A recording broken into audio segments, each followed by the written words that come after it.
Hello everyone, कैसे हैं आप? तो उम्मीद करता हूँ आप एकदम बढ़िया होंगे। तो साथियों, आज की इस वीडियो में हम लोग देखने वाले हैं क्लास 11th के बायोलॉजी के एक महत्वपूर्ण चैप्टर जिसका नाम है कोशिका की जीवन इकाई। उसके वन लाइनर क्वेश्चंस को इस वीडियो के माध्यम से देखेंगे साथियों, जो कि एनसीईआरटी के हर एक लाइन से एक एक क्वेश्चंस लिए गए हैं साथियों। ठीक है, तो साथियों देर न करते हुए हम अपने क्वेश्चंस की तरफ चलते हैं साथियों। तो चलिए क्वेश्चन देख लेते हैं साथियों।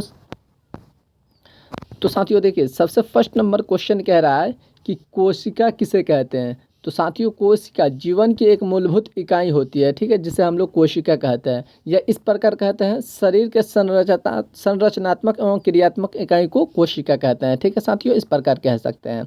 ठीक है, चलिए अगला क्वेश्चन कह रहा है कि कोशिका का खोज किसने की थी। तो साथियों, कोशिका की खोज सबसे पहले रॉबर्ट हुक ने किया था। कब किया था? 1665 ईस्वी में किया था। लेकिन इन्होंने जो कोशिका की खोज की थी वो मृत कोशिका थी। ठीक है साथियों, और इन्होंने जो कोशिका की खोज की थी वो किसके द्वारा की थी? बांस के छाल के द्वारा। ठीक है साथियों, चलिए अगले क्वेश्चन की तरफ चलते हैं।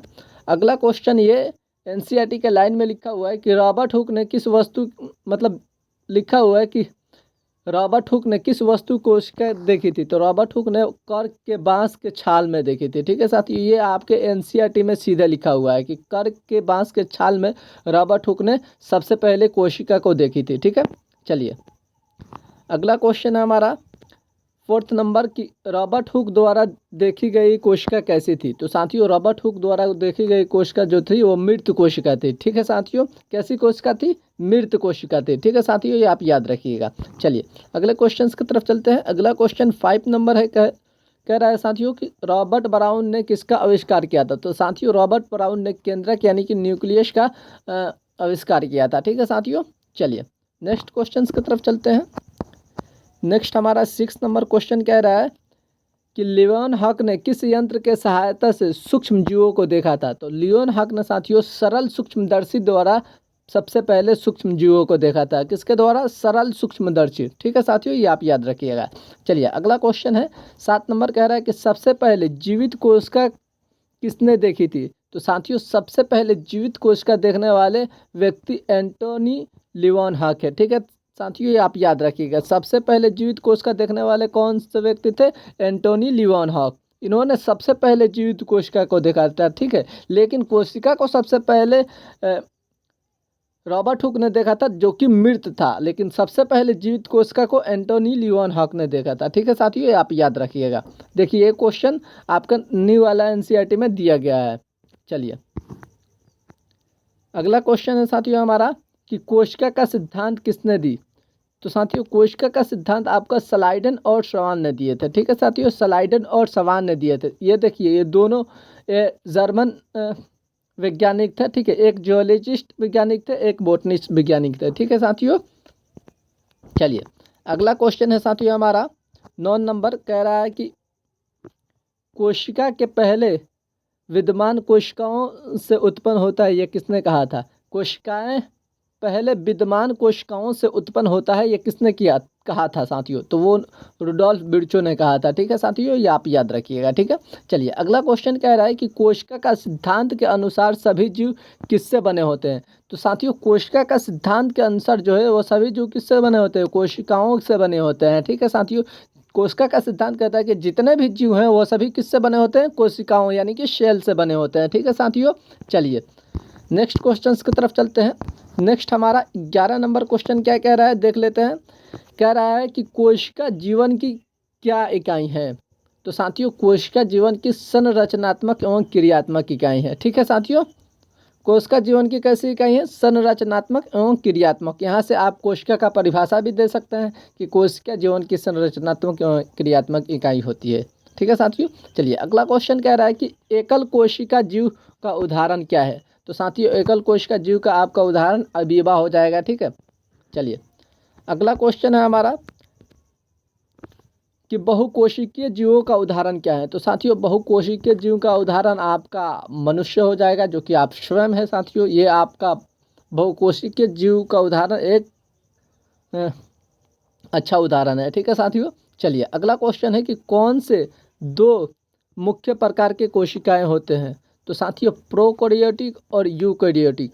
ठीक है, ये दोनों मुख्य प्रकार की कोशिकाएं हैं। ठीक है साथियों, कौन? प्रोकैरियोटिक और यूकैरियोटिक, प्राचीन काल के कोशिका और वर्तमान काल के कोशिका। चलिए अगला क्वेश्चन है हमारा कि प्रोकैरियोटिक कोशिका को कौन सा केंद्रक नहीं होता है? प्रोकैरियोटिक कोशिका में कौन सा केंद्रक नहीं होता है? तो उसमें सुस्पष्ट केंद्रक जो है वो नहीं होता है प्रोकैरियोटिक कोशिका में, ठीक है। आप याद रखिएगा कि सुस्पष्ट केंद्रक जो होता है ना वो प्रोकैरियोटिक कोशिका में नहीं होता है, ठीक है। चलिए अगला क्वेश्चन है कि यूकैरियोटिक कोशिका में केंद्रक कैसा होता है? तो साथियों यूकैरियोटिक कोशिका में जो है वो केंद्रक आपका स्पष्ट और झिल्ली से घिरा हुआ होता है, ठीक है। कैसा होता है? स्पष्ट झिल्ली से घिरा हुआ होता है, ठीक है। ये आप याद रखिएगा, ठीक है। चलिए अगले क्वेश्चन की तरफ चलते हैं। अगला क्वेश्चन आपका कह रहा है कि कोशिका झिल्ली किससे बनी होती है? तो साथियों कोशिका झिल्ली जो है आपका वो लिपिड और प्रोटीन की बनी होती है, ठीक है साथियों। ये आप याद रखिएगा, कोशिका झिल्ली किसकी बनी होती है? लिपिड और प्रोटीन की बनी होती है, ठीक है। चलिए अगला क्वेश्चन है साथियों कि कोशिकीय जीवन के सबसे छोटी इकाई क्या है? तो साथियों कोशिकीय जीवन की सबसे छोटी इकाई आपका क्या हो जाएगा? कोशिका हो जाएगा, ठीक है। कोशिकीय जीवन की सबसे छोटी इकाई क्या है? कोशिका। चलिए अगला क्वेश्चन की तरफ चलते हैं। अगला क्वेश्चन 19 नंबर है। क्या कह रहा है? कह रहा है कि मनुष्य के शरीर में कोशिकाओं की संख्या लगभग कितनी है? तो साथियों मनुष्य के शरीर में लगभग कोशिकाओं की संख्या 37 ट्रिलियन है, ठीक है साथियों। कितना है? 37 ट्रिलियन।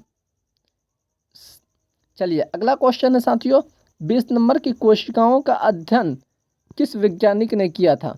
तो साथियों किस विज्ञान में किया जाता है सारी, ठीक है। क्या कह रहा है? कोशिकाओं का अध्ययन जो है वो किस विज्ञान में किया जाता है? तो वो कोशिका विज्ञान यानी कि साइटोलॉजी में किया जाता है, ठीक है साथियों। कोशिकाओं का अध्ययन किस विज्ञान में किया जाता है? कोशिका विज्ञान यानी कि साइटोलॉजी। या इस प्रकार कह सकता है कि बताइए कोशिकाओं का अध्ययन को क्या कहते हैं साथियों? तो साइटोलॉजी कहते हैं, ठीक है साथियों। चलिए अगला क्वेश्चन है हमारा 21 नंबर। ओम एन सेलुला ई सेलुला किसका कथन है? तो साथियों ओम एनु सेलुला ई सेलुला आपका रोडोल्फ विर्चो का कथन है, ठीक है साथियों।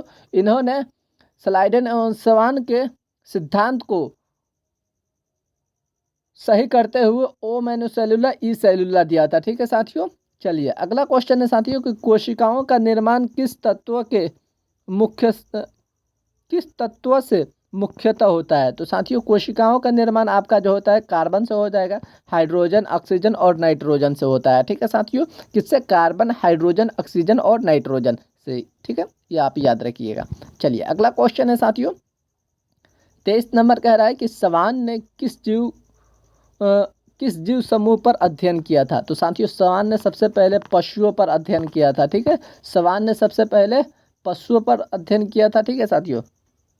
चलिए अगला क्वेश्चन है कि स्लाइडेन ने किस पर अध्ययन किया था? तो स्लाइडेन ने सबसे पहले पौधों पर अध्ययन किया था, चूँकि ये कौन? बोटनिस्ट वैज्ञानिक थे, ठीक है साथियों। ये जर्मनी के थे, बोटनिस्ट वैज्ञानिक थे, ये भी जर्मनी के थे, ठीक है।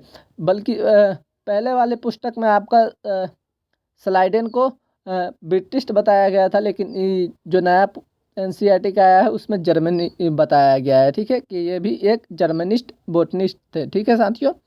चलिए अगला आपका 25 नंबर क्वेश्चन क्या कह रहा है देख लेते हैं। कह रहा है कि कोशिका का सिद्धांत कब प्रस्तुत किया गया? तो साथियों कोशिका का सिद्धांत आपका 1838 से लेकर 1839 में, ठीक है। किसने दिया था? स्लाइडेन एवं स्वान ने कोशिका का सिद्धांत 1838 से लेकर 1839 में, ठीक है।